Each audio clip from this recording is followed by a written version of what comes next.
சூரியன் உதயமானதுனால இந்த உலகமே எழுந்து நிற்கிறது. இன்னைக்கு உங்களுடைய வாழ்க்கையில்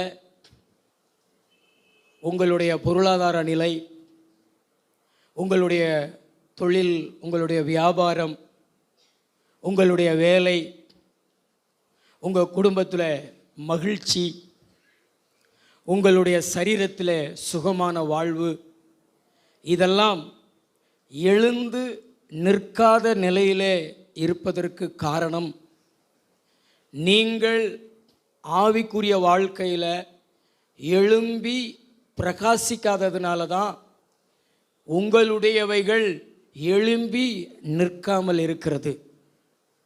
இன்றைக்கு நீங்கள் இந்த சூரியனை போல நீங்கள் எழும்பி பிரகாசிப்பீர்கள் என்றால், இந்த சூரியன் பிரகாசித்ததினாலே இந்த உலகமே எழுந்தது போல உங்களுடைய வாழ்க்கையில் உங்கள் சுகமான வாழ்வு, உங்களுடைய பொருளாதார நிலை, உங்களுடைய ஒவ்வொரு காரியமும் எழுந்து நிற்கும். அல்லேலூயா. ஏசாயா தீர்க்கதரிசன புஸ்தகம் 60வது அதிகாரம் 1வது வசனம்.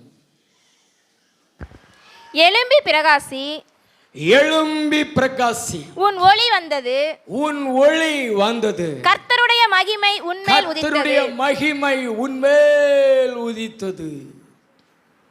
கர்த்தர் என்ன சொல்றாரு? நீ எழும்பி பிரகாசி. பக்கத்துல பார்த்து சொல்லுங்களேன், நீ எழும்பி பிரகாசி. சத்தமா சொல்லுங்களேன், நீ எழும்பி பிரகாசி. உன் ஒளி வந்துருச்சு, கர்த்தருடைய மகிமையும் உன் மேல உதிச்சிருச்சு. நல்ல கைகளை தட்டி ஆண்டவருக்கு நன்றி சொல்லுங்க. நல்ல 2 கைகளை தட்டி அல்லேலூயா, அல்லேலூயா. இந்த வசனத்தில் ஆண்டவர் என்ன சொல்றார் அப்படின்னா, நான் சொல்றத நல்லா கவனமாக கேட்டீங்கன்னா நீங்கள் ஆசீர்வதிக்கப்படுவீங்க. நான் சொல்கிறதுல ஒரு வார்த்தையை கூட மிஸ் பண்ணிடாதீங்க. உங்கள் மனசில் பெற்றுக்கொண்டு நீங்கள் ஆசீர்வதிக்கப்படுங்க. பிரகாசிக்க தேவையான ஒளி உங்களுக்குள்ளே வந்துருச்சு. பூமியிலே வந்து எந்த ஒரு மனுஷனையும் பிரகாசிப்பிக்கிற மெய்யான ஒளி இயேசு கிறிஸ்து. அந்த ஒளி 2025 ஆண்டுகளுக்கு முன்னாடி இந்த பூமியில் வந்தது. நீ பிறந்த பின்பு உனக்குள்ளே வந்துருச்சு. இப்போ உனக்குள்ளே இயேசு இருக்கிறார், உனக்குள்ளே ஒளி இருக்கிறது. ஆனால் ஒளியை பெற்றுக்கொண்ட நீ இன்னும் பிரகாசிக்காமல் இருக்கிறாய். அந்த ஒளி பிரகாசிக்காதபடிக்கு உன்னை மூடி போட்டு கொண்டு இருக்கிறாய், உன்னை அடக்கி கொண்டு இருக்கிறாய். உன்னை பார்த்து தான் சொல்றாரு, நீ எழும்பி பிரகாசி, உன்னுடையவைகளெல்லாம் பிரகாசிக்கும்.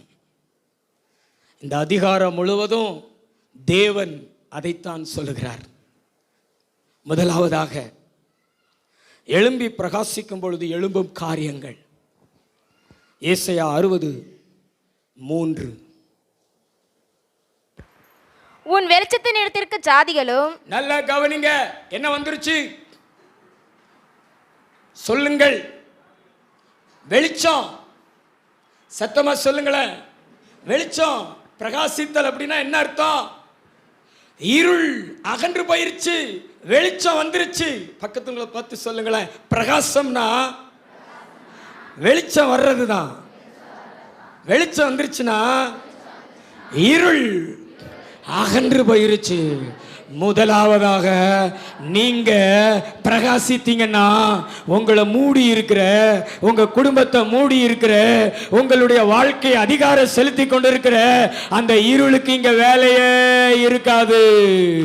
வெளிச்சம் வந்தவுடனே எப்படி இந்த இருள் போச்சோ அதே போல உன்னுடைய வாழ்க்கையில இருக்கிற இருள் விலகி போய்கிட்டே இருக்கும்.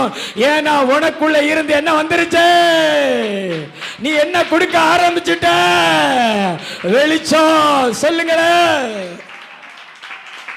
ஹல்லேலூயா. இரவு இருள் மூடி இருந்துச்சு. காலையில சூரியன் உதயமாச்சு. இந்த இருள் எங்க போச்சுன்னே நமக்கு தெரியாது. இந்த இருள் எங்க போச்சுன்னே என்ன செய்யாது, தெரியாது. அதே மாதிரி தான் சகோதரா, நீ பிரகாசித்தேனா உன் வாழ்க்கையில் இருக்கக்கூடிய இருள் உன்னை விட்டு அகன்று போயிடும். இருள் இல்லாத வாழ்க்கை, வெளிச்சத்தில் நடக்கிற வாழ்க்கை, வெளிச்சமாயிருக்கிற வாழ்க்கை, தேவனை போல வாழ்க்கை. தேவனை குறித்து வேதம் சொல்லுகிறது, ஒருவரும் சேரக்கூடாத ஒளியில் வாசம் பண்ணுகிறவர். தேவன் எப்படி இருக்கிறாரு? ஒளியா இருக்கிறார். அவரை சுற்றிலும் என்ன இருக்கிறது? ஒளி இருக்கிறது. அதே போலதான் நாமும் பிரகாசித்தா இருள் இல்லாத வெளிச்சத்தில் வாழ்கிற ஒரு வாழ்க்கை நமக்கு கிடைக்கும். ஆமென். இருள் அகன்று போகும், வெளிச்சம் எழும்பும். இந்த வெளிச்சம் எழும்பும் அப்படின்னா என்னென்ன வெளிச்சம் எழும்பும் அப்படிங்கிறத நான் உங்களுக்கு சொல்கிறேன். ஏசாயா 58:8 வாசிங்க. ஏசாயா 58:8. அப்பொழுது விடியற்கால வெளுப்பை போல, விடியற்கால வெளுப்பை போல உன் வெளிச்சம் எழும்பி, உன் சுகவாழ்வு சீக்கிரத்தில் துளிர்த்து, நோய் இல்லாத வாழ்க்கை.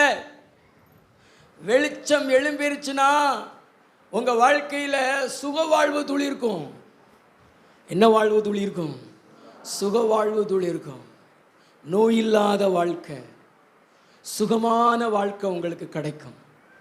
ஒரு பழமொழி சொல்லுவார்கள், நோயற்ற வாழ்வே குறையற்ற செல்வம். உங்களுடைய வாழ்க்கையில் அப்படிப்பட்ட ஒரு செல்வத்தை பெற்றவர்களாய் பலவீனம் இல்லாமல் வாழ்வீங்க. இன்னைக்கு நோய் வந்துட்டபடினால தான் இருக்கிற செல்வமெல்லாம் போய்விடுகிறது. அதனால தான் இப்படி சொன்னாங்களோ என்னமோன்னு எனக்கு தெரில, நோயற்ற வாழ்வே குறையற்ற செல்வம் என்று. ஏன்னா இன்னைக்கு நோய் வந்துருச்சுன்னா செல்வமெல்லாம் போய்விடுகிறது, மருத்துவமனைக்கு போய்விடுகிறது, கடன் கஷ்டங்கள். அப்படி இருந்தும் ஒரு சுகமான வாழ்வு கிடைக்கல.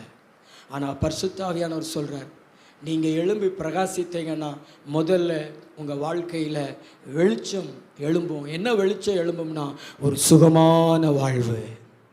ஆமென். விசுவாசிக்கிறீங்களா? எத்தனை பேருக்கு அந்த வாழ்வு வேணும்? உங்கள் கையை உயர்த்தி காமிங்களேன். எனக்கு நோயே இல்லாத வாழ்வு வேணும் பாஸ்டர்னு சொல்கிறவங்க 2 கைகளை உயர்த்தி காமிங்களேன். நோயே இல்லாத வாழ்க்கை வேணும், நல்ல கை உயர்த்தி காமிங்க. நீங்கள் எழும்பி பிரகாசிங்க. உங்கள் வெளிச்சம் எழும்பி உங்களுக்கு சுக வாழ்வை கொடுத்து நடத்தும். 2வது ஒரு கருத்து வாசிங்களா? கொலோசியர் 1:13. இருளின் அதிகாரத்திலிருந்து நம்மை விடுதலையாக்கி தமது அன்பின் குமாரனுடைய ராஜ்யத்திற்கு உட்படுத்தினவருமாய் இருக்கிற பிதாவை ஸ்தோத்திரிக்கிறோம். இருள் இல்லாத வாழ்க்கை, பிரகாசிக்கிற வாழ்க்கை. இருள் இல்லாத வாழ்க்கை. என்ன இருள் இல்லாத வாழ்க்கை? சாத்தான் என்னும் இருள், மரணம் என்னும் இருள், பயம் என்னும் இருள், பாவம் என்னும் இருள், துக்கம் என்னும் இருள். இந்த இருளெல்லாம் நீ பிரகாசிக்கும் பொழுது மறைஞ்சு போயிடும். தம்பி, சூரியன் உதிக்கும் பொழுது எப்படி இருள் மறைந்து போய் விடுகிறதோ, வெளிச்சம் எழும்புகிறதோ, அதே போல நீயே சூரியனாய் மாறி ஆண்டவர் உனக்கு கொடுத்த அந்த ஒளியில் நீ பிரகாசிக்கும் பொழுது, ஆவிக்குரிய வாழ்க்கையில் நீ பிரகாசிக்கும் பொழுது, நீ பிரகாசமாக இருக்கும் பொழுது உன் மேலே சாத்தானுக்கு அதிகாரம் இருக்காது. உன் வாழ்க்கையில் பாவம் என்னும் இருள் இருந்துச்சுன்னா மறைஞ்சு போயிடும், ஓடி போயிடும். மரணம் என்னும் இருள் உன்னை தொடராது. தாவீத போல நீ சொல்லுவ, மரண இருளின் பள்ளத்தாக்கிலே நான் நடந்தாலும் பொல்லாப்புக்கு பயப்படேன், தேவரீர் என்னோடு இருக்கிறீர் என்று. அல்லேலூயா. அதனால தான் அப்போஸ்தலனாகிய பவுல் சொல்கிறார், இருளின் அதிகாரத்திலிருந்து எங்களை விடுதலையாக்கினவர். தம்முடைய அன்பின் குமாரனுடைய ராஜ்யத்திற்கு உட்படுத்தினருமாய் இருக்கிற பிதாவை ஸ்தோத்திரிக்கிறோம் என்று சொல்லுகிறார். இந்த சாத்தான் உங்க பக்கத்தில் வரமாட்டான். வெளிச்சம் இருக்கிற இடத்துல இருள் வராது. இந்த சூரியன் உதயமாய் இருக்கிற இந்த காலகட்டத்தில் இருட்டு வராது. இந்த சூரியன் மறைந்த பின்புதான் இருட்டு வரும். உன் வாழ்க்கையில வெளிச்சத்தை நீ கொடுத்து கொண்டிருக்கும் பொழுது, நீ எழும்பி பிரகாசித்து கொண்டிருக்கும் பொழுது இந்த இருள் உன் பக்கத்தில் வராது. சாத்தான் உன்னை பிடிக்க மாட்டான். பேய் உன்னை பிடிக்காது. நோய் உன்னை பிடிக்காது. பாவம் உன்னை பிடிக்காது. ஏன்னா அங்க வெளிச்சம் உண்டு. அதனாலதான் பிசாசு உன்னை முதல்ல இருளுக்குள்ள கொண்டு போகிறான். உன்னுடைய ஆவிக்குரிய வாழ்க்கையை மங்க வைக்கிறான். ஆவிக்குரிய வாழ்க்கையை அணைச்சிடுறான். ஜெபத்தை அணைச்சிடுறான். ஆராதனை அணைச்சிடுறான். சர்ச்சுக்கு வர்றதை அணைச்சிடுறான். வேத வாசிப்பை அணைச்சிடுறான். ஆனா மற்றதுல எல்லாம் உன்னை உயிர்ப்பிச்சிடுறான். உலக காரியங்கள்ல உன்னை எரிய வைக்கிறான். ஆனா ஆவிக்குரிய வாழ்க்கையில உன்னை அணைச்சிடுறான். மங்கி மங்கி எரிஞ்சு கொண்டு இருந்தா கூட ஊன் ஊதி அணைச்சிடுறான் பிசாசு. உனக்கு ஆவிக்குரிய வாழ்க்கையே இல்லாதபடிக்கு, உன் வாழ்க்கையில பிரகாசமே இல்லாதபடிக்கு, உன் வாழ்க்கையில வெளிச்சமே இல்லாதபடிக்கு செய்து விடுகிறான் பிசாசு. ஏன்னா அவனுக்கு இருள் தானே முக்கியம். இருள் இருக்கிற இடத்துல தானே அவன் குடியிருக்க முடியும் என்று சொல்லி உனக்குள்ள இருளை கொண்டு வந்து உனக்குள்ளே வந்து தங்கி உன்னை பாடாய்படுத்துகிறான். அவனுக்கு இடம் கொடுக்காதீங்க. ஆண்டவர் இன்னைக்கு உங்களோடு பேசுறாரு. எழும்பி பிரகாசி. இருள் உன்னை விட்டு அகன்று போகு. சாத்தான் உன்னை பார்த்து ஓடுவான். நீ சாத்தானை பார்த்து ஓட மாட்டாய். உன் கனவுல கூட பாம்பு கனவு வராது. உன் கனவுல கூட உன்னை பயமுறுத்துகிற கனவு வராது. பிசாசு இருள் இருக்கிற இடத்துல தானே வருவான். உனக்குள்ளே வெளிச்சம் இருந்துச்சு அப்படின்னா உனக்குள்ள எப்படி வருவான்? ஓடி போயிடுவான். அதனாலதான் கர்த்தர் சொல்றாரு, எழும்பி பிரகாசி. பக்கத்துல பார்த்து சொல்லுங்களேன், எழும்பி பிரகாசி. இன்னொரு வசனத்தை வாசிங்களா, ஏசாயா 60:19. இனி சூரியன் உனக்கு பகலிலே வெளிச்சமாயிராமலும், சூரியன் உனக்கு பகலிலே வெளிச்சமாயிராமலும், சந்திரன் தன் வெளிச்சத்தால் உனக்கு பிரகாசியாமலும், கர்த்தரே உனக்கு நித்திய வெளிச்சமும், கர்த்தரே உனக்கு நித்திய வெளிச்சமும், உன் தேவனே உனக்கு மகிமையுமாய் இருப்பார், உன் தேவனே உனக்கு மகிமையுமாய் இருப்பார். உன் சூரியன் இனி அஸ்தமிப்பதும் இல்லை, உன் சந்திரன் மறைவதும் இல்லை. கர்த்தரே உனக்கு நித்திய வெளிச்சமாய் இருப்பார். கர்த்தரே உனக்கு நித்திய வெளிச்சமாய் இருப்பார். உன் துக்க நாட்கள் முடிந்து போகும். உன் துக்க நாட்கள் முடிஞ்சு போச்சு. பக்கத்துல பார்த்து சொல்லுங்களேன், துக்கம் என்னும் இருள் உன்னை விட்டு ஓடும். ஏன்னா வெளிச்சம் வந்துருச்சுல, வெளிச்சம் வந்துருச்சுல, வெளிச்சம் வந்துருச்சுல, வெளிச்சம் வந்துருச்சுல. அதனால உன்கிட்ட துக்கம் இருக்க முடியாது. அதனாலதான் கர்த்தர் சொல்றாரு, எழும்பி பிரகாசி, எழும்பி பிரகாசி. ஓ ஒளி வந்துருச்சு. கர்த்தருடைய மகிமை மேல உதிச்சிருச்சு. இன்னைக்கு மக்களுடைய வாழ்க்கையில எத்தனையோ துக்கம். ஒவ்வொருத்தருக்கும் ஒவ்வொரு விதமான துக்கம். அன்னாளுக்கு ஒரு துக்கம், கற்பத்தின் கனி இல்லை. அவளுடைய கணவருடைய இன்னொரு மனைவி துக்கப்படுத்துவா. ஆனா அவ பிரகாசித்தா. ஆலயத்துக்குள்ள போய் இருதயத்தை ஊற்றி ஜெபம் பண்ணினா. அவள் பிரகாசித்தாள். தனக்குள்ளே தேவன் கொடுத்த அந்த ஒளியை வச்சு பிரகாசித்தாள். பைபிள் சொல்லுகிறது, வீட்டுக்கு போய் சில நாட்களில் அவள் கர்ப்பவதியானாள். அவள் துக்கமுகமாக இருக்கவில்லை. பக்கத்துல பார்த்து சொல்லுங்களேன், உங்க துக்கம் சந்தோஷமா மாறணும்னா, உங்க வாழ்க்கையில சந்தோஷம் எழும்பணும்னா, உங்க வாழ்க்கையில மகிழ்ச்சி எழும்பணும்னா, நீங்க ஆண்டவருக்குள்ள ஆவிக்குரிய வாழ்க்கையில சூரியனை போல எழும்பி பிரகாசிக்கணும். உங்களுடைய பிரகாசத்தை அநேகர் பார்க்கணும். அநேகர் ஆண்டவரை மகிமைப்படுத்தணும். உங்களுடைய பின்மாற்றத்தை பார்க்க கூடாது.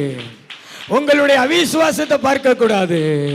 உங்களுடைய பாவ வாழ்க்கையை பார்க்க கூடாது. நீங்க ஆண்டவருக்குள்ளே பிரகாசிக்கிற அந்த பிரகாசத்தை ஜனங்கள் பார்க்கணும். உங்கள் துக்க நாட்கள் என்ன செஞ்சிடும்?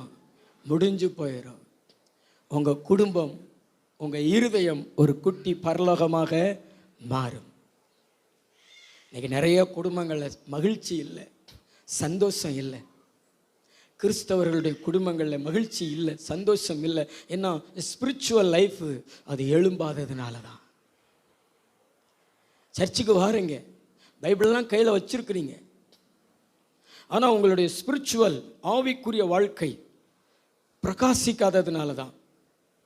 ஒரு அனலும் இல்லாத, ஒரு குளிரும் இல்லாத, ஒரு வெதுவெதுப்பான வாழ்க்கை உங்கள் வாழ்க்கையில் காணப்படுகிறதுனால தான். உலகமும் இருக்குது, உலக சிற்றின்மங்களும் இருக்குது. ஆண்டவரை விட மாட்டோம், உலகத்தை விட மாட்டோம். இது எலியாவின் காலத்தில் ஜனங்களுக்குள்ளே இருந்துச்சு பார்த்தீங்களா? 2 நினைவுகள். நீங்கள் ஏன் குந்தி குந்தி நடக்கிறீர்கள்? கர்த்தர் தெய்வமானால் கர்த்தரை பின்பற்றுங்கள், பாகால் தெய்வமானால் பாகாலை பின்பற்றுங்கள். அப்படிப்பட்ட எலியா சொல்லக்கூடிய நிலையில், அப்படி சொல்லக்கூடிய நிலையில் தான் ஜனங்களுடைய ஆவிக்குரிய வாழ்க்கை இருந்தது. இன்றைக்கெல்லாம் இந்த பிள்ளைகள் எப்படி இருக்கிறாங்க? ஆனால் திங்கக்கிழமை ரோட்டில் பார்த்தீங்கன்னா மண்டையில் என்ன இருக்கும்? பூ இருக்கும். ஒரு பிள்ளைய பார்த்து எனக்கு சிரிக்கவா அழுகவான்னு தெரில, காதில் ஒன்றும் போடலை, ஆனால் இத்தனையோண்டு பூ மண்டையில், அதை வச்சுட்டு அப்படி போகுது. இந்த பூ வைக்கணும்னு எவன்டா சொல்லி கொடுத்தான்னு ஆண்டவரே உள்ளத்தில் ஒரு வார்த்தையை போட்டார். ஜனங்கள் பூவை விட்டால் தான் சாத்தான் அவங்கள விடுவான். பக்கத்தில் பார்த்து சொல்லுங்களேன், ஜனங்க பூவை விட்டால் தான் சாத்தான் அவங்கள விடுவான். அப்படிதானே? சாத்தானுக்கு பிடிச்சமான ஒரு பொருள் எது? பூ. அதுவும் இந்த வெள்ளை கலரில் ஒரு பூ இருப்பாருங்களேன், ரொம்ப வாசனை.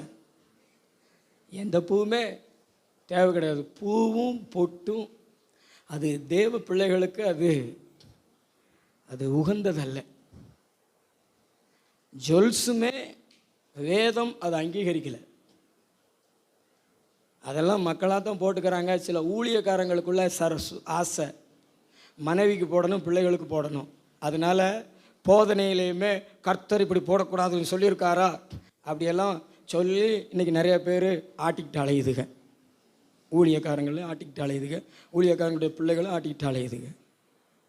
ஆட்டுக்குட்டி தான் இப்படி ஆட்டும், கழுத்தில் ஒரு மணியை கட்டிக்கிட்டு இப்படி ஆட்டும். இன்றைக்கி நம்ம சபைக்கு வர்ற பிள்ளைகள் கூட காலில் ஒரு கொலுசை போட்டுக்கிட்டு ஜல் ஜல் ஜல் ஜல். மனம் திரும்புங்கள், உங்கள் துக்கம் சந்தோஷமாய் மாறும். கர்த்தர் உங்களை பார்த்து தான் சொல்கிறார், ஏன் துக்கத்தோடு கிடக்கிற? மகிழ்ச்சி வராதா? சந்தோஷம் வராதா? என் குடும்பத்தில் சந்தோஷம் வராதா? என் கணவர் ரட்சிக்கப்பட மாட்டாரா?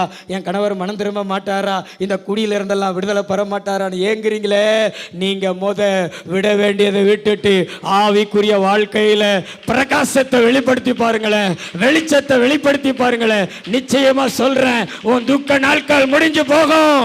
கர்த்தர் அதுக்கு ஒரு முடிவை உண்டாக்கிடுவாரு. இனி அந்த துக்கத்தை நீ பார்க்க மாட்ட. இனி அந்த துக்க நாட்கள் உன் வாழ்க்கையில வராதே. எல்லாத்தான் தலைக்கு மேல கூட கை தட்டி தேவாதி தேவனை மகிமைப்படுத்துங்க. நல்ல கை தட்டி, நல்ல கை தட்டி. இப்ப என்ன மாசம்? ஜூலை மாசம், அப்படித்தானே? இனி எந்த மாசம் வராது?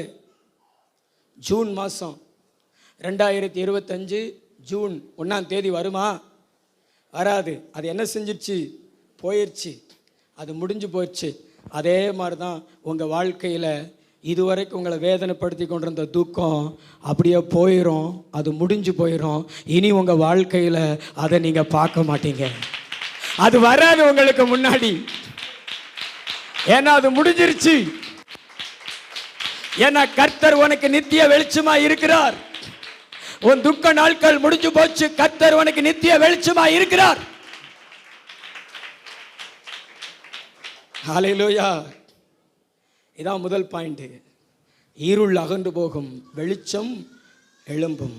2வது பாயிண்ட் வாசிங்க, ஏசாயா 60:6-7. ஒட்டகங்களின் ஏராளமும் ஒட்டகங்களின் ஏராளமும் மீதியான் ஏப்பாத் தேசங்களின் வேகமான ஒட்டகங்களும் உன்னை மூடும். சேபாவில் உள்ளவர்கள் யாவரும் பொன்னையும் தூப வர்க்கத்தையும் கொண்டு வந்து கர்த்தரின் துதிகளை பிரசித்தப்படுத்துவார்கள். கேதாரின் ஆடுகள் எல்லாம் உன்னிடத்தில் சேர்க்கப்படும். நெபாயோத்தின் கடாக்கள் உன்னை சேவித்து அங்கீகரிக்கப்பட்டதாய் உன் பலிபீடத்தின் மேல் ஏறும். என் மகிமையின் ஆலயத்தை நான் மகிமைப்படுத்துவேன். ஆண்டவர் இரண்டாவது உங்க வாழ்க்கையில எழும்ப செய்கிற காரியம், பொருளாதாரத்தில் ஒரு எழுச்சியை தேவன் உங்களுக்கு கொடுப்பார். கடன் இல்லாத ஒரு வாழ்க்கையை தேவன் கொடுப்பார். ஒரு செழிப்பான வாழ்க்கையை தேவன் கொடுப்பார். இங்கே வேதம் சொல்லுகிறது, சேபாவின் பொன் உன்னிடத்தில் வந்து சேரும். கடாக்கள், கேத்தாரின் ஆடுகள், கடாக்கள் இதெல்லாம் உன்னிடத்தில் வந்து சேரும். அப்படின்னா என்ன அர்த்தம்? நீ செய்து கொண்டிருக்கிற வேலையை தேவன் ஆசீர்வதிப்பார். வியாபாரத்தை தேவன் ஆசீர்வதிப்பார். நீ வளர்த்து கொண்டிருக்கிற ஆடு மாடுகளை தேவன் ஆசீர்வதிப்பார். அதில் எல்லாம் கர்த்தர் ஒரு விருத்தியை கொடுப்பார். யாக்கோப்புக்கு எப்படி ஆடுகளை பலுகி பெருக செய்து அவனை உயர்த்தினாரோ, அதே போல உங்களுடைய பொருளாதாரத்தில் தேவன் ஒரு எழுப்புதலை, ஒரு எழுச்சியை ஆண்டவர் கட்டளையிடுவார். நீ எழும்பி பிரகாசிய, உன்னுடைய பொருளாதாரத்தை தேவன் எழும்ப செய்வார். அதுவும் சேபாவின் பொன். நல்லா தான் ஸ்தோத்திரம் பண்ணுங்களேன். அல்லேலூயா, அல்லேலூயா. கேத்தாரின் ஆடுகளெல்லாம் உன்னிடத்தில் சேர்க்கப்படும். நெபாயோத்தின் கடாக்கள் உன்னை சேவித்து அங்கீகரிக்கப்பட்டதா இருக்கும். நீ மகிமைப்படுத்தப்படுவ. என்னுடைய மகிமையின் ஆலயத்தை மகிமைப்படுத்துவேன். இதுக்கு முன்னாடி குறைவுகளை நிந்திக்கப்பட்ட நீ, கடன்காரி என்று பேசப்பட்ட நீ, அற்பமாய் பார்க்கப்பட்ட நீ, உன் வாழ்க்கையில தேவன் கொடுக்கிற குறைவில்லாத காரியங்களை பார்த்து, செழிப்பை பார்த்து தேவனுடைய நாம மகிமைப்படும். தேவனுடைய நாம மகிமைப்படும். தேவனுடைய நாம மகிமைப்படும். நம்பிக்கை இருந்துச்சுன்னா நல்ல தலைக்கு மேல கை தட்டி ஆண்டவருக்கு ஸ்தோத்திரம் பண்ணுங்க. ஆண்டவர் உனக்காக நல்ல பொக்கிஷ சாலையாகிய வானத்தை திறப்பாரு. நீ அநேக ஜாதிகளுக்கு கடன் கொடுப்ப, ஆனா நீயோ கடன் வாங்காதிருப்ப.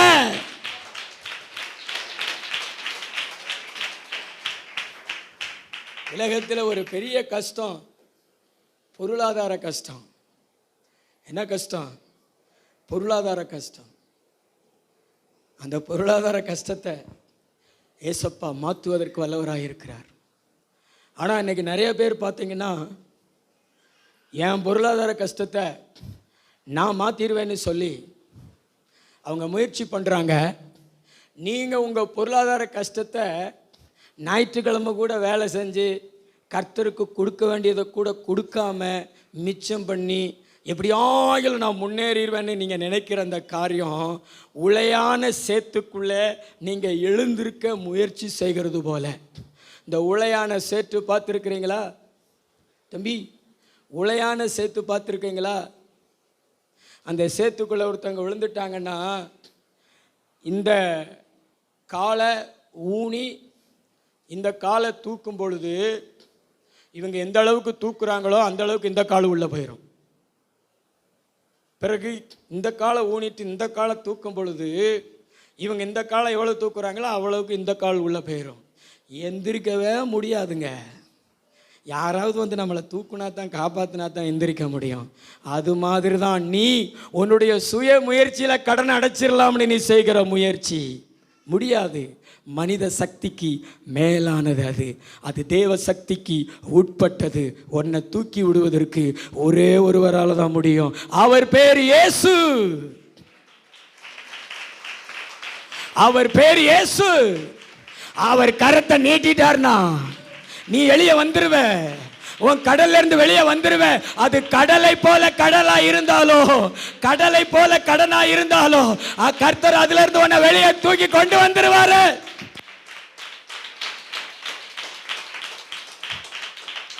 ஆனா நீ உம்மால ஒரு சேனைக்குள்ள பாய்வேன், உம்மால ஒரு மதிலை தாண்டுவேன்னு சொல்லிட்டு கர்த்தருடைய பலத்தை வச்சு கர்த்தரை விசுவாசித்து முன்னேறணும். கர்த்தர் உன்னை தூக்கி விட்டுருவார். நெபாயோத்தின் கடாக்கள், ஆடுகளில் ஃபேமஸான ஆடுகள் கடாக்கள், இந்த 2 தேசத்தினுடைய ஆடுகள், கேத்தாரின் ஆடுகள், நெபயோத்தின் கடாக்கள் எல்லாம் ரொம்ப ஃபேமஸானது. அது மாதிரி தங்கத்தில் ஒரிஜினல் தங்கம், சூப்பர் தங்கம் சேபா, அந்த தேசத்தினுடைய தங்கம். கர்த்தர் சொல்கிறார், உனக்கு ஃபஸ்ட்டு குவாலிட்டி தருவேன்னு சொல்கிறாரு. உனக்கு ஃபஸ்ட்டு குவாலிட்டி தருவேன், நீ மட்டும் தரமாக மாறு. ஆவிக்குரிய வாழ்க்கையில் ஏமாற்றாமல், பொய் பேசாமல், உன்னுடைய ஆவிக்குரிய வாழ்க்கையில் நடிக்காமல், உண்மையாக மனம் திரும்பு, உண்மையாக கர்த்தரை ஆராதி, உண்மையாக கர்த்தரை சேவி, எழுப்பி பிரகாசி. உன்னை பொருளாதாரத்தில் ஆண்டவர் தூக்கி விட்டுருவார். நான் சொல்கிறத நம்புகிறீங்களா? எத்தனை பேர் நம்புகிறீங்க? இன்றைக்கி நிறையா கடனில் கஷ்டத்துக்குள்ளே கிறிஸ்தவங்க தான் கிடக்குறாங்க. ஏன்? இந்த ஆண்டவரால் ரட்சிக்க முடியாதா? இந்த ஆண்டவரால் தூக்கி விட முடியாதா? உங்களுடைய சிந்தனையில், உங்களுடைய வாழ்க்கையில் எல்லாம் உண்மை கிடையாது. ஞாயிற்றுக்கிழமை வருவீங்க, ஆனால் எல்லாம் நடிப்பு. உண்மையாக ஆராதிக்கிற கூட்டம் கொஞ்சம் கூட்டம்தான். ஆனால் நிறைய பேர் பார்த்தீங்கன்னா நடிப்பு தான். பொய்யான வாழ்க்கை, போலியான வாழ்க்கை, குணநலங்களில் மாற்றம் இல்லை, அவிசுவாசம், இங்கே ஒரு விசுவாசம், வெளியே போய் ஒரு விசுவாசம், செய்வினைகள் மேலே நம்பிக்கை, மை மந்திரங்கள் மேலே நம்பிக்கை, நாள் நட்சத்திரங்கள் மேலே நம்பிக்கை, வேலையின் மேலே நம்பிக்கை, காசு மேலே நம்பிக்கை, மற்ற எல்லாத்தின் மேலே நம்பிக்கை. அதனால தான் நீங்கள் பிரகாசிக்க முடியல. இன்னைக்கு கர்த்தர் சொல்றார், உன் தூசியை உதறிட்டு நீ எழுந்து பிரகாசி. கர்த்தர் உன்னை பொருளாதாரத்தில் எழுச்சி அடைய செய்வார். அல்லேலூயா. நான் சொன்னதை ஒரே ஒருவர் விசுவாசிக்கிறார்னு நினைக்கிறேன்.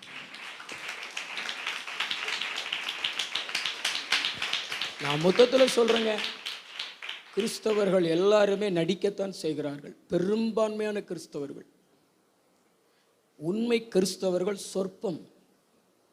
ஆனால் நிறைய கிறிஸ்தவர்கள் நடிப்பில் தான் ஓடுது. உன் ஃபோனில் இருக்கிற ஸ்டேட்டஸ் நீ யாருன்னு சொல்லுது. இன்னைக்கு நிறைய பேருடைய உள்ளத்தில் உண்மை கிடையாது, வெளியில் மட்டும்தான் உண்மை. அதனால தான் தெய்வம் ஆசீர்வதிக்க முடியலை. ஆனால் ஞாயிற்றுக்கிழமை சர்ச்சுக்கு வந்துடுறாங்க, சந்தோஷம். ஆனால் உண்மையாக கர்த்தரை ஆராதிச்சுப்பார். தேவன் ஆவியாக இருக்கிறார். அவரை தொழுது கொள்கிறவர்கள் எப்படி ஆராதிக்கணும்? ஆவியோடு ஆராதிக்கணும், உண்மையோடு ஆராதிக்கணும். தம்பி, உண்மை இல்லைன்னா நஷ்டம் உனக்கு தான். நீ பிரயாசப்படுவ, ஆனால் பலனை நீ பார்க்க மாட்ட. ஆனால் நீ உண்மையாக இருந்து பாரு, நீ பிரயாசப்படுவ, ஆண்டவர் உனக்கு அதுக்கேற்ற பலனையும் கொடுப்பார். ஆமென். நான் சொல்கிறத விசுவாசிக்கிறீங்களா? நான் ஆண்டவருக்கு உண்மையாக இருக்கிறேன். என்னுடைய உள்ளத்தில், என்னுடைய ஜீவியத்தில், ஊழியத்தில், சத்தியத்தில், எல்லாத்துலேயும் உண்மையாக இருக்கிறேன். கர்த்தர் என்னை நடத்துகிறார், என்னை ஆசீர்வதிக்கிறார், இன்னும் என்னை ஆசீர்வதிப்பார். ஆமென். கைகள் ஊற்றி சத்தமாக ஒரு அல்லேலூயா சொல்லுங்களேன். அல்லேலூயா. கடைசியாக ஒன்று வாசிங்க, ஏசாயா 60:22. சின்னவன் ஆயிரமும் சிறியவன் பலத்த ஜாதியுமாவான். கர்த்தராகிய நான் ஏற்ற காலத்தில் இதை தீவிரமாய் நடப்பிப்பேன். ஆண்டவர் சொல்றாரு, சின்னவன் 1000 ஆவான், சிறியவன் பலத்த ஜாதியுமாவான். உன் வீட்டில் பிள்ளை இல்லாத கற்பங்கள் இருக்காது. உன் வீட்டில் ஆண்டவர் பிள்ளை செல்வங்களை கொடுப்பாரு, உன்னை பெருக வைப்பாரு. எவ்வளவு பெருக வைப்பாரு? நீ ஒன்றா இருப்ப, ஒன்றா ஆண்டவர் 1000 பெருக வைப்பாரு. அதோட முடிச்சிட மாட்டாரு. அது பக்கத்தில் ஆண்டவர் இன்ட்டு போட்டு உன்னை பலத்த ஜாதி ஆக்குவார், ஒரு தேசமாக்குவார், உன்னை பெருக பண்ணுவார், தரிசனத்தை நிறைவேற்றுவார், வாக்குத்தத்தத்தை நிறைவேற்றுவார். தேவனுடைய பிள்ளைகளுக்கு தேவன் கொடுத்திருக்கிற ஆசீர்வாதம், வாக்குத்தத்தம் என்னன்னா, ஆசீர்வதிக்கவே ஆசீர்வதித்து பெருகவே பெருக பண்ணுவேன். அந்த வாக்குத்தத்தத்தை கர்த்தர் உன் வீட்டில் நிறைவேற்றுவார். உன் வீட்டில் ஆண்டவர் ஒரு பெருக்கத்தை கொடுப்பார், பிள்ளைகளின் பெருக்கத்தை கொடுப்பார், சந்ததிகளின் பெருக்கத்தை கொடுப்பார். சபைக்கு ஆண்டவர் ஆத்துமாக்களின் பெருக்கத்தை கொடுப்பார். 1000 ஆத்துமாக்களை தருவார். பலத்த ஜாதியாய் தேவன் மாற்றுவார். சனிக்கிழமை ஜெபம் பண்ணும் பொழுது கர்த்தர் இந்த வார்த்தையை தான் எனக்கு சொன்னார். தரிசனத்துக்காக ஜெபம் பண்ணிக்கிட்டு இருந்தேன். இந்த ஜெபத்திலே ஜெபம் பண்ணிக்கிட்டு இருந்தேன். ஆண்டவரே, நாங்கள் 1000 மாறின ஆண்டவரே, நாங்கள் பலத்த ஜாதியமாக மாறின ஆண்டவரே, எங்களுக்கு இந்த தாயல்பட்டியில் நிறைய ஆத்துமாக்களை கொடுங்கப்பா, கோவில்பட்டி கழுகுமலையில எங்களுக்கு நிறைய ஆத்துமாக்களை கொடுங்கப்பா அப்படி ஜெபம் பண்ணி கொண்டிருக்கும் பொழுது கர்த்தர் சொன்னார், நீங்கள் எழும்பி பிரகாசிங்க, உங்களுடைய தரிசனம் நிறைவேறும்னு சொன்னார். ஏன்னா இந்த அதிகாரத்தில் ஆரம்பத்தில் அந்த வாக்கு தத்துவத்தை சொல்கிறாரு, எழும்பி பிரகாசி, உன் ஒளி வந்தது, கர்த்தருடைய மகிமை உன் மேலே உதிச்சதுன்னு சொல்கிறாரு. கடைசியில் சின்னவன் 1000 ஆவான், சிறியவன் பலத்த ஜாதியமாவான் அப்படின்னு முடிக்கிறாரு. அப்போ இந்த கடைசியில் சொல்லப்பட்டிருக்கிற இந்த வாக்கு தத்துவம், இந்த தரிசனம் நிறைவேறணும்னா முதல்ல ஆரம்பிக்க வேண்டியது எது அப்படின்னா எழும்பி பிரகாசிக்க வேண்டும். ஆவிக்குரிய வாழ்க்கையில் நம்ம எழும்பி பிரகாசிக்க பிரகாசிக்க பிரகாசிக்க பிரகாசிக்க ஆண்டவர் தரிசனத்தை நோக்கி நடத்தி, தரிசனத்தை நிறைவேற்றி, தரிசனத்தில் கொண்டு போய் நிறுத்திடுவாரு.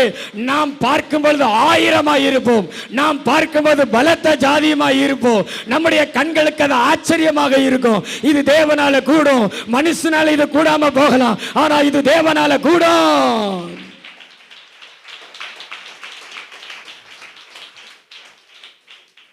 நம்ம எழும்பி பிரகாசிக்கணும். கர்த்தர் உங்களை 1000 மாற்றுவார். உங்க சந்ததி எண்ணி முடியாததாக இருக்கும். ஒரு பலத்த ஜாதி உங்களுக்கு ஆண்டவர் தருவார். இன்னைக்கு நிறைய மக்கள் இந்த ஆசீர்வாதத்தை சுதந்திரித்துக் கொள்ளாமல் இருப்பதற்கு காரணம் ஆவிக்குரிய வாழ்க்கையில் டவுன் ஆயிடுறாங்க. அதனால தான் பெருக்கத்தின் ஆசீர்வாதம் இல்லை. நாம் பெருக வேண்டும் என்றால் நாம் எழும்பி பிரகாசிக்க வேண்டும். ஆமென். இதில் 3 காரியம் சொன்னேன். இருள் அகன்று போகும், வெளிச்சம் எழும்பும், பொருளாதாரத்தில் ஒரு எழுச்சி. 3வது சொன்னேன், தரிசனத்தில் ஒரு எழுச்சி. சத்தமாக சொல்லுங்களேன், தரிசனத்தில் ஒரு எழுச்சி. சத்தமாக தான் சொல்லுங்களேன், இன்னும் சத்தமாக சொல்லுங்களேன், பின்னாடி உள்ளவங்க சொல்லுங்களேன், தரிசனத்தில் ஒரு எழுச்சி. குழந்தையும் ஒவ்வொரு சந்ததிங்க. அதனால தான் கர்த்தர் சொல்றாரு, சின்னவன் 1000 ஆவான், சிறியவன். அதனால தான் பிசாசு, நீங்கள்லாம் ஒரு உயிரிழப்பை சந்திச்சிட்டிங்கன்னா நீங்கள் இன்னொரு பிள்ளை இருக்குன்னு நினச்சிக்கிருவீங்க.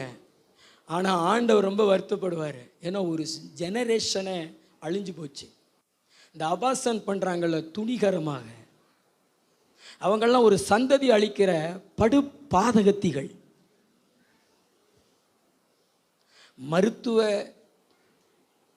மருத்துவர் பரிந்துரை செய்தி அதை அபாசன் பண்ணுறது வேற, தானா அபாசன் ஆகிறது வேற. ஆனால் இந்த சுயநலத்துக்காக, ஆசை இச்சைகளை நிறைவேற்றுவதற்காக சிலர் செய்கிற அந்த கள்ளத்தனமான அபாசன்களுக்கெல்லாம் ஆண்டவர் தண்டனை கொடுப்பார். ஏன்னா நீ அழிச்சது ஒன்றே அல்ல, ஒரு சந்ததியை. ஒரு குழந்தைக்கு பின்னாடி எத்தனையோ சந்ததிகள் இருக்குது. இப்போ எனக்கு பின்னாடி என்னுடைய மகன் ஜோயல் இருக்கான், என்னுடைய மகள் ஜாய் பிளஸி இருக்கிறா. இது ரொம்ப நாளைக்கு முன்னாடி தெரியாது, ஆனால் இப்போ இருக்கிறாங்க. இப்போ பாருங்கள், என் பிள்ளைகளுக்கு முன்னாடி, என் பேர பிள்ளைகளுக்கு முன்னாடி அப்படியே ஒரு ஜெனரேஷனே நிற்குதா. ஒவ்வொருத்தரும் ஒவ்வொரு சந்ததிங்க. ஆண்டவர் ஒரு குழந்தையை கொடுக்கிறார் என்றால் ஒரு சந்ததியை தேவன் கொடுக்கிறார். அல்லேலூயா. அதனால தான் பிள்ளைகளை எல்லாம் ஆண்டவருக்குள்ள நடத்தணும், ஆண்டவருக்குள்ள ஒப்பு கொடுக்கணுங்க. பிள்ளைகளை எல்லாம் கர்த்தருக்குள்ள வளர்க்கணும். ஏன்னா பிசாசு நம்ம வீட்டில் இருக்கிற வெள்ளியின் மேலே, பொண்ணின் மேலே, ஆஸ்திகள் மேலே, நீங்கள் பீரோக்குள்ளே வச்சிருக்கிற அந்த பத்திரத்தின் மேலே எல்லாம் அவனுக்கு ஆசை கிடையாது. பத்திரமாக தான் இருக்கும். ஆனால் அவனுடைய ஆசை பிள்ளைகள் கர்த்தரால் ஒரு சுதந்திரம், கற்பத்தின் கனி அவரால் கிடைக்கும் பலன் என்று சொல்லப்பட்டிருக்கிற பிள்ளைகள் மேலே தான், அதுவும் குறிப்பாக ஆண் பிள்ளைகள் மேலே தான். இந்த கடைசி காலத்தில் பிசாசு செல்போனை வச்சு பிள்ளைகளை நாசமாக்குறான், பிள்ளைகளை நரகத்துக்குள்ளே கொண்டு போகிறான். அதுவும் இந்த மாதிரி பையங்க கையிலெல்லாம் போனை கொடுத்து 3 பேர் சேர்ந்து ஃப்ரீ ஃபயர் விளையாட, அது எந்த அளவுக்கு மனதை பாதிக்கும் தெரியுமா? மருத்துவர்களிடம் கேட்டு பாருங்கள், அது எந்த அளவுக்கு மனதை பாதிக்கும் என்று. இவங்களை விட சின்ன குழந்தைகளிடத்துலையுமே செல்போனை கொடுக்காதீங்க. சுட்டி டிவி பார்க்கட்டும், பொம்மை படம் பார்க்கட்டும் அப்படின்னு ஃபோனை கொடுக்காதீங்க. ஃபோனு கேட்டுச்சுன்னா ஃபோன்னு சொல்லிடுங்க. ஃபோனு கேட்டுச்சுன்னா என்ன சொல்லுங்க? போ அப்படின்னு சொல்லிடுங்க. பக்கத்துல பார்த்து சொல்லுங்களேன், ஃபோனை கொடுக்காதீங்க. இந்த மாதிரி தம்பிகிட்டையும் ஃபோனை கொடுக்காதீங்க. பெத்த தாய்கள் புரோட்டா வாங்கி கொடுங்க, தோசை வாங்கி கொடுங்க, என்னென்னாலும் வாங்கி கொடுங்க, ஆனால் ஃபோனை வாங்கி கொடுக்காதீங்க. ஃபோனை கேட்டால் என்ன செய்யுங்க? தம்பி போ அப்படி சொல்லிடுங்க. பிள்ளையை காப்பாற்றுங்க. கடைசி காலம், பிள்ளைகளை காப்பாற்றுங்கள். பிள்ளைகளை கர்த்தருக்குள்ளே நல்வழிப்படுத்துங்கள். நல்ல தலைக்கு மேலே கூட கைத்தட்டி தேவாதி தேவனை மகிமைப்படுத்துவோம். ஆமென். கர்த்தர் நல்லவர். அளவோடு நீங்கள் செல்ஃபோனை உபயோகப்படுத்தினீங்கன்னா அது உங்களுக்கு நல்லதாக இருக்கும். ஆனால் அதை அளவில்லாமல் பயன்படுத்தினீங்கன்னா ஆசீர்வாதத்தை இழந்து போய் அழிவுக்குள்ளே அது உங்களை கொண்டு போயிடும். இன்றைக்கி நிறைய பேர் வாழ்க்கையை இழக்கிறது இந்த செல்ஃபோன் மூலமாக தான். கர்த்தருக்கு ஸ்தோத்திரம். சரி, இப்பொழுது தான் செய்திக்கு வருகிறேன். எப்படி எழும்பி பிரகாசிப்பது? எப்படி எழும்பி பிரகாசிப்பது? முதலாவது வசனத்தை வாசிங்க. யோவான் சுவிசேஷம் 5:35. வேகமா நான் உங்களுக்கு சொல்லி முடிக்கிறேன். அவன் எரிந்து பிரகாசிக்கிற விளக்காய் இருந்தான். அவன் எரிந்து பிரகாசிக்கிற விளக்காய் இருந்தான். நீங்களும் சில காலம் அவன் வெளிச்சத்திலே களிகூர மனதாய் இருந்தீர்கள். வெளிச்சத்திலே களிகூர மனதாய் இருந்தீர்களே. அப்போஸ்தலனாகிய யோவான் அல்ல, யோவான் ஸ்நானகன் என்று சொல்லப்படுகிற இயேசு கிறிஸ்துவுக்கு ஒரு 6 மாதத்திற்கு முந்தினவர், மூத்தவர் சகாரியா, எலிசபெத் இவர்களுக்கு பிறந்த ஒரு மகன் யோவான். இவரை குறித்து தான் ஆண்டவர் இயேசு கிறிஸ்து சீஷர்களிடத்தில் சொல்றாரு. அவன் எரிந்து பிரகாசிக்கிற விளக்காயிருந்தான். அவன் எரிந்து பிரகாசிக்கிற விளக்காயிருந்தான். சொல்லுங்களேன் ஒரு முறை. அவன் எரிந்து பிரகாசிக்கிற விளக்காயிருந்தான். அவனுடைய வெளிச்சத்திலையும் நீங்கள் களிகூர மனதாயிருந்தீர்களே என்று. அப்போ யோவான் ஸ்நானகன் அவருடைய வாழ்க்கையில் அவர் எரிந்து பிரகாசிக்கிற விளக்காக இருந்தார். விளக்கு கேள்விப்பட்டிருக்கீங்களா? விளக்கு பார்த்துருக்கீங்களா? இந்த காலத்து ஜெனரேஷன்கள்லாம் விளக்க பார்த்துருக்காது. நீங்கள் விளக்க பார்த்துருக்கீங்களா? விளக்க பார்த்துருந்தா சந்தோஷம்தான். அதாவது அந்த காலகட்டத்தில் மின்சாரம் இல்லாத காலங்களில் பல வகையான விளக்குகள் இருக்கும். ஆனால் எல்லா விளக்குகளையும் பார்த்திங்கன்னா ஒரு திரி இருக்கும். கீழே ஆயில் ஊற்றுறதுக்கான ஒரு பாத்திரம் இருக்கும். அது மேலே திரி நின்று கொண்டு இருக்கும். அந்த திரியில் தீயை பொருத்தி வச்சா அது எரிஞ்சு கொண்டே இருக்கும். அது எப்படி எரியும் அப்படின்னா, தனக்குள்ளே ஊட்டப்பட்டிருக்கிற அந்த ஆயிலை அந்த நூல் வழியாக கடத்தி அந்த தீயை எரிய வச்சுக்கிட்டே இருக்கும். அதனால் அதுக்கு எந்த லாபமும் கிடையாது. ஆனால் மற்றவர்களுக்கு அது வெளிச்சம் கொடுத்து கொண்டே இருக்கும். அதுபோல தான் யோவான் ஸ்நானகன் ஒரு எரிந்து பிரகாசிக்கிற விளக்காக இருந்தார். தியாகம் உள்ளவராக. அதாவது அதை எப்படி சொல்லலாம் அப்படின்னா, இன்னொரு வசனத்தை நீங்கள் வாசித்து பார்த்தீங்கன்னா உங்களுக்கு புரியும். லேவியராகமம் புஸ்தகம் 24:2.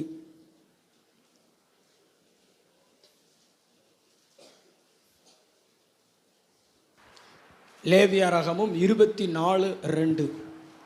குத்துவிளக்கு எப்பொழுதும் எரிந்து கொண்டிருக்கும்படி, குத்துவிளக்கு எப்பொழுதும் எரிந்து கொண்டிருக்கும்படி அதற்காக இடித்து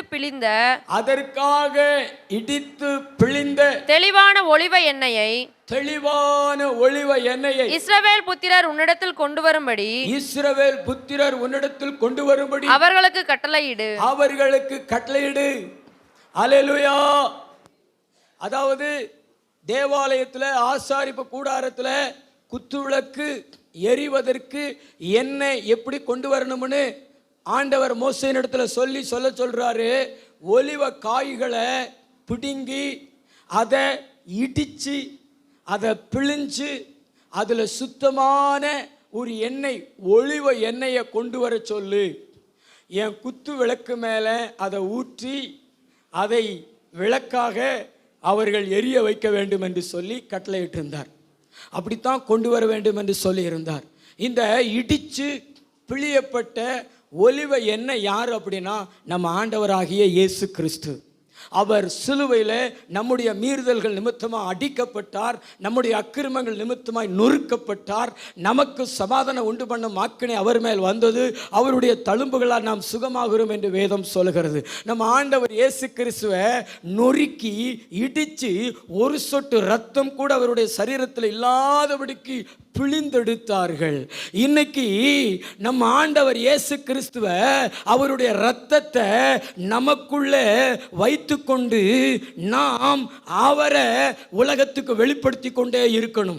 அவரை உலகத்துக்கு வெளிப்படுத்தி கொண்டே இருக்கணும். அதுதான் எரிந்து பிரகாசிக்கிற விளக்காய் இருந்தான் என்று வேதத்தில் வாசிக்கிறோம். இன்னைக்கு அநேகர் பார்த்தீங்கன்னா தங்களை வெளிப்படுத்துறவங்களா தங்களுடையவைகளை வெளிப்படுத்துறவங்களா காணப்படுறாங்க. ஆனால் யோவான் ஸ்நானகன் அப்படி தன்னை வெளிப்படுத்தல.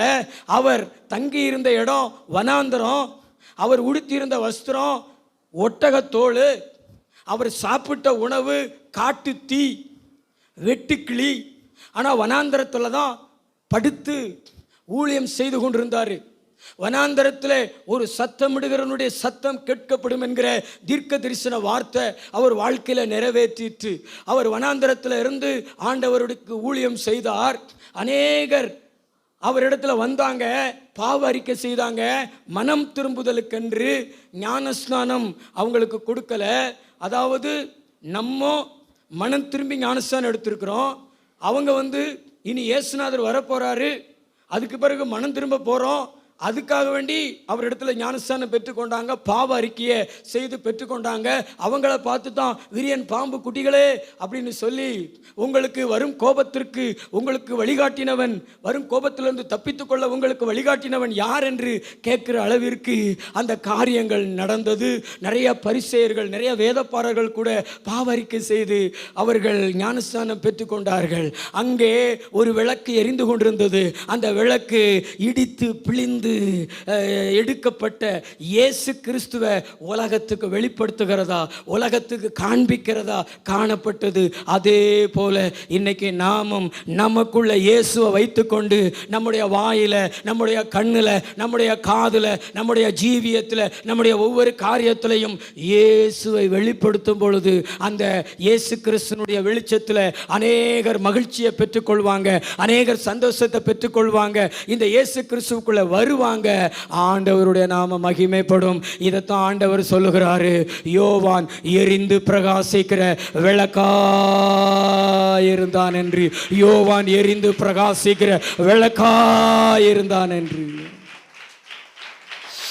ஒரு தியாகம் நமக்குள்ள என்ன வேணும்? ஒரு தியாகம். இயேசுவுக்காக நம்முடைய நேரம், நம்முடைய உணவு, நம்முடைய தண்ணீர், நம்முடைய தூக்கம், நம்முடைய பணம், இது எல்லாத்தையும் அவருக்கு செலவழித்து அவருடைய நாமத்தை மற்றவங்களுக்கு வெளிப்படுத்தி அவருடைய நாமத்துக்குள்ளே மற்றவங்க ஆசீர்வதிக்கப்படுறாங்கன்னா அதுதான் எரிந்து பிரகாசிக்கிற விளக்கு. இன்னைக்கு நிறைய பேர் தேவனுக்காக எதையும் தியாகம் பண்ணுகிற ஆட்கள் இல்லை. எதையும் தியாகம் பண்ணுகிற ஆட்கள் இல்லை. எதையும் தியாகம் பண்ணுகிற ஆட்கள் இல்லை. பக்கத்துல பார்த்து சொல்லுங்களேன், எரிந்து பிரகாசிக்கிற விளக்காயிருங்க. ஆண்டவருக்காக தியாகம் பண்ணுங்க.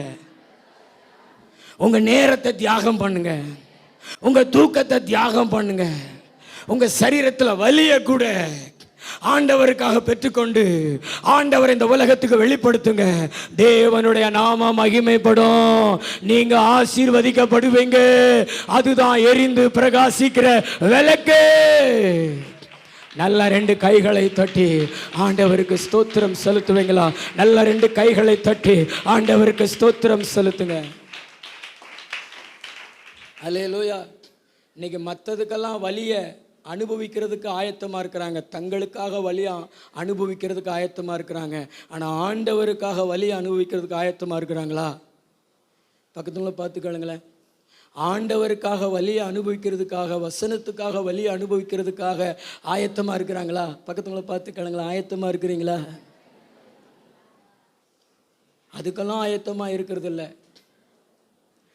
குற்றாலத்துக்கு 2 வீலர்லேயே போவோம். எதில் போவோம்? 2 வீலர்லேயே போவோம். அங்கே போய் குதியாட்டம் போடுவோம், இப்படி செல்ஃபி எடுப்போம், இப்படி செல்ஃபி எடுப்போம். என்னைக்காவது ஊழியத்துக்கு அப்படி உற்சாகமாக வாரீங்களா? ஆண்டவர் இடத்துல அப்படி உற்சாகமாக வர்றாங்களா?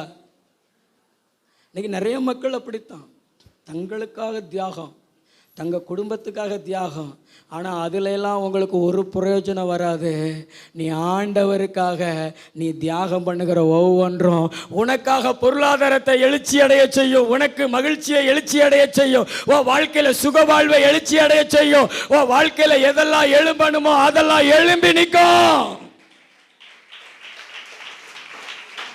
உன் குடும்பத்தில் ஆசீர்வாதம் எழும்பி நிற்கும். நெபாயோத்தின் கடாக்கள் உனக்காக எழும்பி நிற்கும்.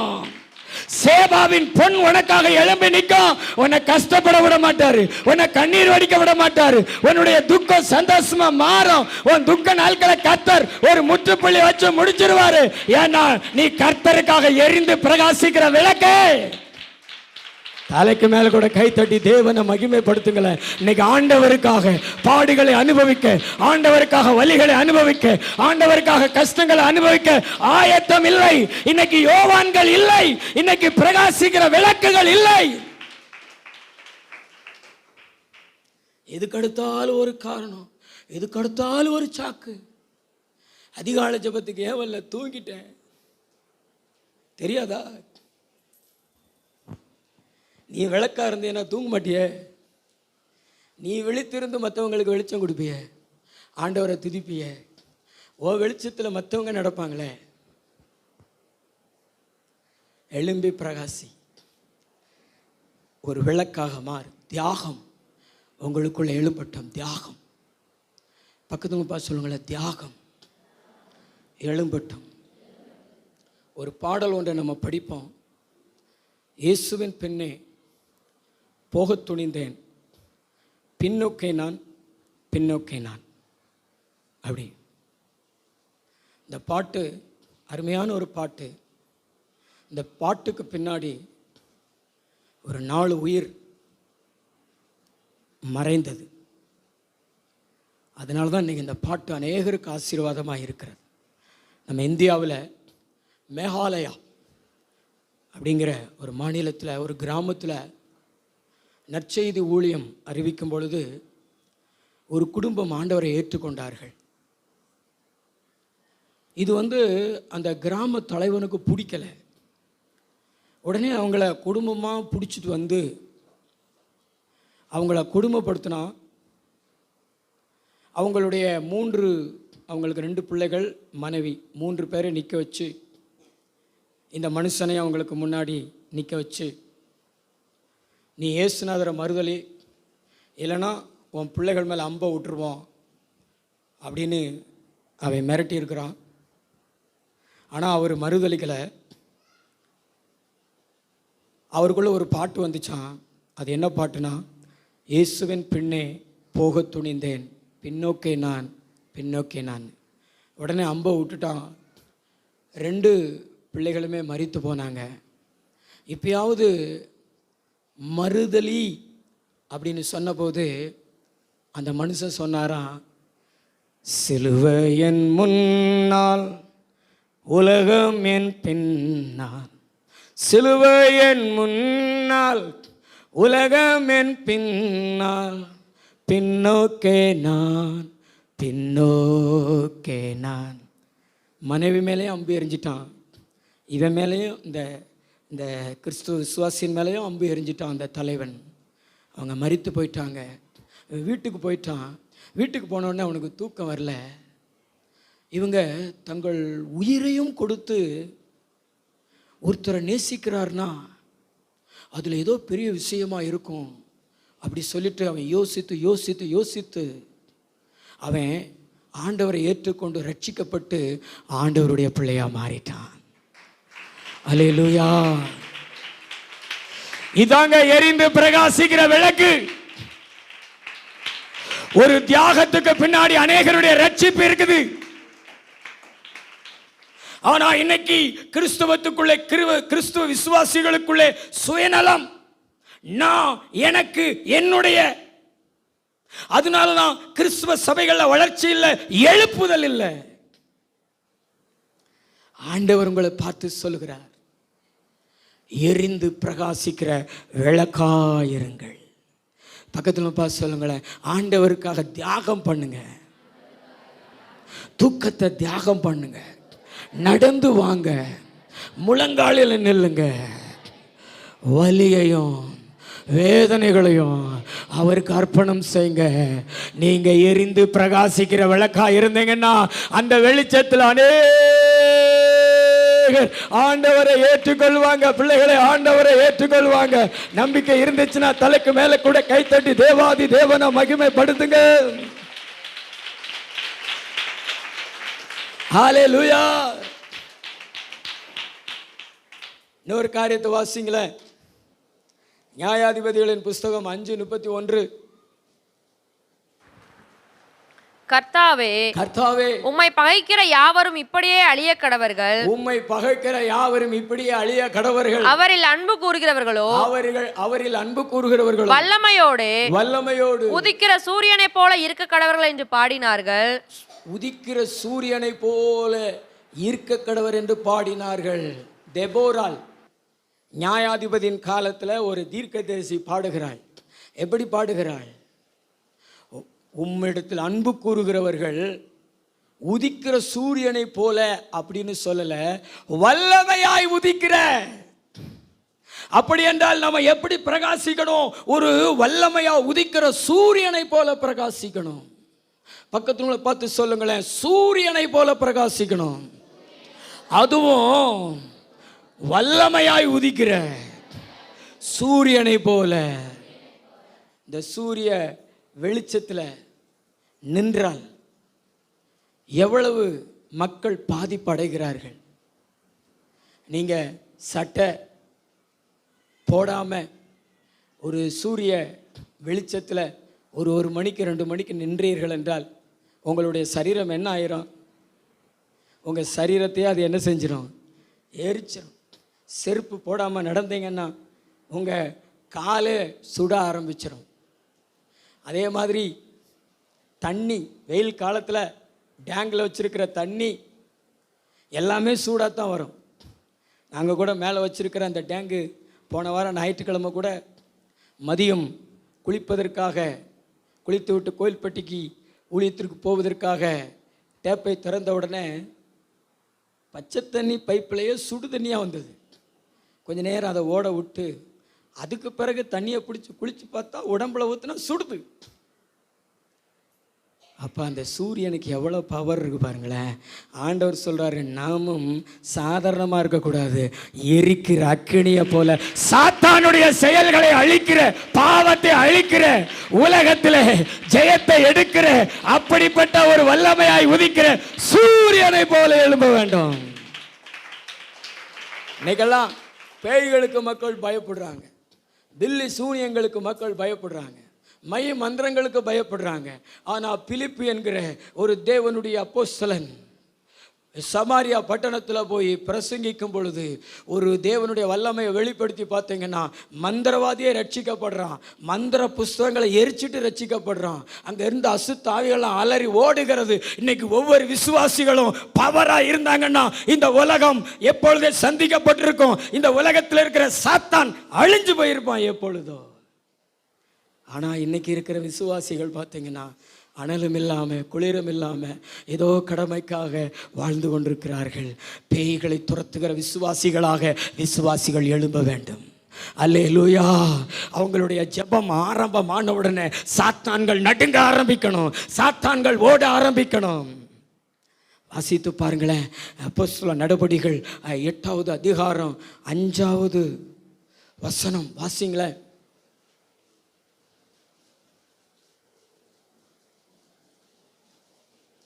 அஞ்சாவது வசனம்.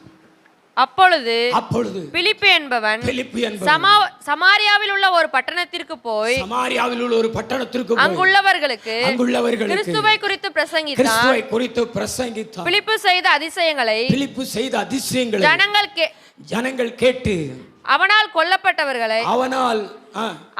சொல்லப்பட்டவர்களை ஒருமனப்பட்டு கவனித்தார்கள். கவனித்த வசனத்தை மாத்தாதீங்க. ஒருமனப்பட்டு கவனித்தார்கள். அநேகரில் இருந்த அசுத்த ஆவிகள் மிகுந்த சத்தத்தோடு கூப்பிட்டு அவர்களை விட்டு புறப்பட்டது. அநேக திமிர்வாதக்காரரும் சப்பானிகளும் குணமாக்கப்பட்டார்கள். 13வது வசனத்தை வாசிங்களேன். அப்பொழுது சீமோனும் விசுவாசித்து ஞானஸ்தானம் பெற்று பிலிப்பை பற்றிக் கொண்டு அதுக்கு முன்னாடி உள்ள வசனத்துல இருக்குல்ல, சீமோன் பெரிய சக்தி என்று அவனை நினைத்துக் கொண்டிருந்தார்கள் என்று. ஆமென். 8வது 9வது சீமோன் என்னும் பெயர் கொண்ட ஒரு மனுஷன் அந்த பட்டணத்திலே மாயவித்தைக்காரனாயிருந்து மந்திரக்காரனாயிருந்தான். தன்னை ஒரு பெரியவன் என்று சொல்லி சமாரியா நாட்டு ஜனங்களை பிரமிக்க பண்ணி கொண்டிருந்தான். தேவனுடைய பெரிதான சக்தி இவன்தான் என்று எண்ணி சிறியோர் பெரியோர் யாவரும் அவனுக்கு செவி கொடுத்து வந்தார்கள்.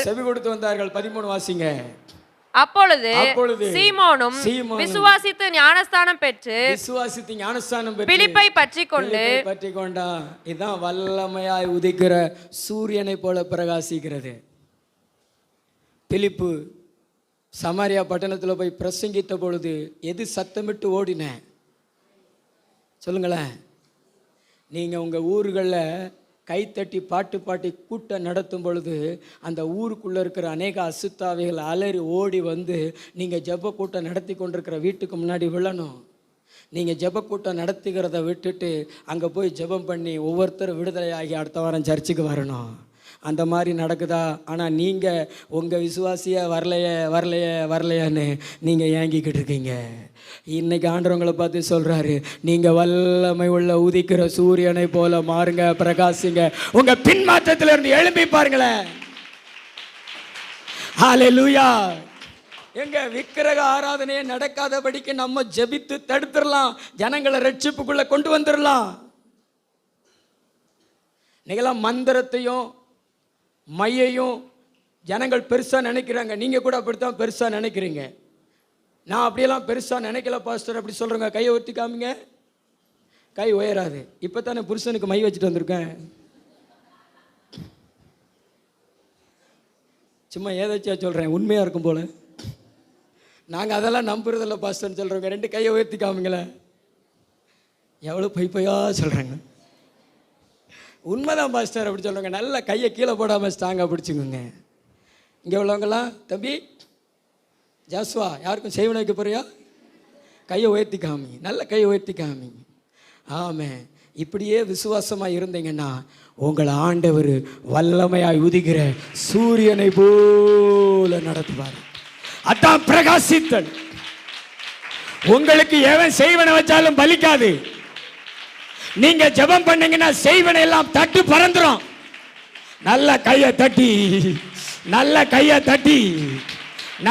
தட்டி வாலிப தம்பி, ஆண்டவரை நம்பு, மைய மந்திரத்தை நம்பாத. இங்க இந்த பைபிளை நீ நல்லா படிச்சு பாரு. அதாவது சமாரியா பட்டணத்தில் தான் பெரிய சக்தி என்று ஜனங்களை பிரமிக்க பண்ணி கொண்டிருந்தான் சீமான். நம்ம ஊர் சீமான்ல, அந்த ஊரு சீமோன். ஆனா அவனையே பிரமிக்க வச்சாரு பிலிப்பு. நீ மற்றவங்களை பிரமிக்க வைக்கணும், உன்னை பிரமிக்க வைக்க கூடாது. பிரமிக்க வைக்கிறவனையே நீ பிரமிக்க வைக்கணும். அந்த அளவுக்கு உனக்குள்ள பவர், உனக்குள்ள ஆண்டவருடைய வல்லமை இருக்கணும். ஆண்டவருடைய வல்லமையை நீ வெளிப்படுத்தணும். நல்லா தான் தலைக்கு மேல கூட கை தட்டி ஆவில நிறைஞ்சு அந்நிய பாஷைகள்ல நிறைஞ்சு, இனி நான் பேய்க்கு பயப்படுவர்கள் அல்ல, இனி நோய்க்கு பயப்படுவர்கள் அல்ல, இனி மந்திரத்துக்கு பயப்படுவர்கள் அல்ல. என் தேவன் தான் பெரிய சக்தி, என் தேவனுடைய நாமத்தினால நான் வந்து ஜெபிப்பேன், செய்வின உடையும், மந்திரம் உடையும், பேயெல்லாம் ஓடும், எங்களை ஒன்று செய்ய முடியாது. நாங்கள் உலகத்தில் உதிக்கிற சூரியனை போல எங்களை யாரும் தொட முடியாது, எங்களை யாரும் மேற்கொள்ள முடியாது. நாங்க உதிச்சா வெளிச்சம் உதிச்சுதான் ஆகணும், இருள் அகன்றுதான் ஆகணும். நாங்க வல்லமையாய் உதிக்கிற சூரியனை போல நல்ல தலைக்கு மேல கை தட்டி பரிசுத்த ஆவியை பெற்றுக்கொள்ளுங்களேன். நாங்க அனலும் இல்லாத குளிரும் இல்லாத ஆட்கள் அல்ல, நாங்கள் சூரியன்.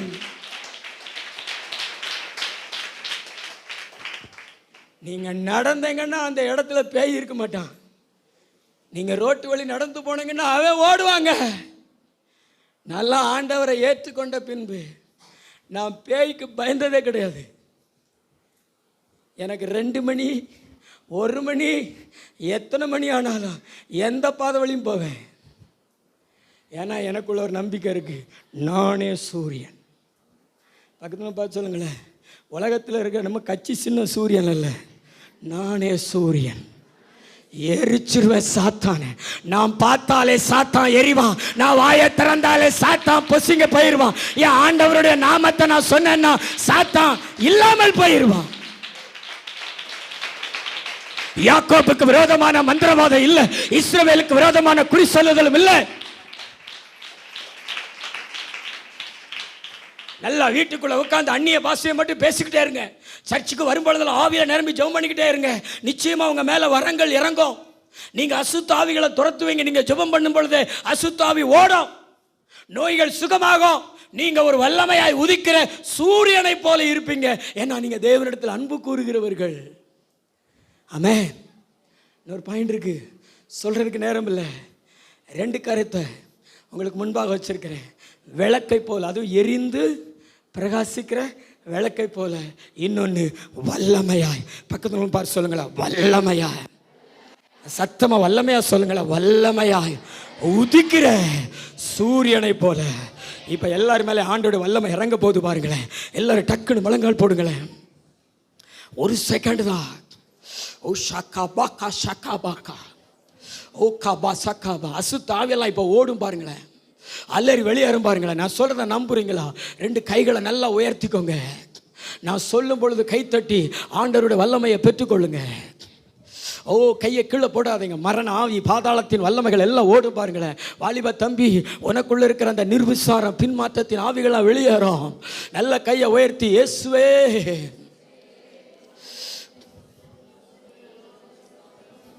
கையை கீழே போடாதீங்க. மதுபான ஆவியை நீங்க துரத்துவீங்க. கையை கீழே போடாதீங்க. அக்னியை நீங்க பார்க்க போறீங்கல்ல, அக்னியை நீங்க பார்க்க போறீங்கல்ல. அக்னியை யாரும் நடமாடக்கூடாது. தம்பி போய் உட்காந்துக்கோ. யாரும் நடமாடக்கூடாது. அக்னி மட்டும் இறங்கும். இப்ப சபையில் யாரும் கண்ணை திறந்து பார்க்க கூடாது. அந்த அக்னியோட ஆராதனையை முடிப்போம். கண்ணை மூடிக்கோ, முழங்கால் போட்டுக்கோ. தம்பி, வாலிப தம்பி, முழங்கால் போட்டுக்கோ, முழங்கால் போட்டுக்கோ, முழங்கால் போட்டுக்கோ, முழங்கால் போட்டுக்கோ, முழங்கால் போட்டுக்கோ, முழங்கால் போட்டுக்கோ, முழங்கால் போட்டுக்கோ, முழங்கால் போட்டுக்கோ. வாலிப பிள்ளைகள் கண்ணை திறந்து பார்க்காத, கண்ணை திறந்து பார்க்காத, கண்ணை திறந்து பார்க்காத, கண்ணை திறந்து பார்க்காத. அக்கினி வரப்போகிறது, அக்கினி வரப்போகிறது, அக்கினி வரப்போகுது. வல்லமையாய் உதிக்கிற சூரியன். This is the fire. பெற்றுக்கொள் வாலிப தம்பி, பெற்றுக்கொள், பெற்றுக்கொள். பேய் ஓடுது, நோய் ஓடுது, மரண ஆவிகள் வெளியேறுகிறது. This is the fire. கை தட்டி பெற்றுக்கோ. அடக்காதீங்க, அடக்காதீங்க. வாலிப பிள்ளைகள் மேல, முன்னாடி உட்கார்ந்து இருக்கிற வாலிப பிள்ளைகள் மேல, சபை முழுவதும் பின்னாடி பின்னாடி பின்னாடி பின்னாடி பின்னாடி உட்கார்ந்து இருக்கிற ஓ மேல கர்த்தர் இறங்குகிறார், ஓ மேல கர்த்தர் இறங்குகிறார். சபை முழுவதும் கர்த்தர் இறங்குகிறார்.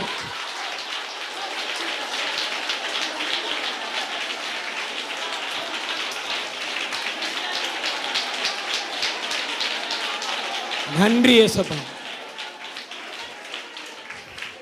நீர் கொடுத்த வார்த்தைக்காய் நன்றி, உடைய வல்லமைக்காய் ஸ்தோத்திரம். நாங்கள்லாம் எழும்பி பிரகாசிக்க உதவி செய்யுங்க. அந்த மக்கள் எல்லாரும் ஆசீர்வதிங்க. இந்த வாரம் முழுதும் கூட இருங்க, நடத்துங்கப்பா, பலப்படுத்துங்க. கனத்தையும் மகிமையுமக்கு செலுத்துகிறோம் இயேசு கிறிஸ்துவின் மூலம் பிதாவே.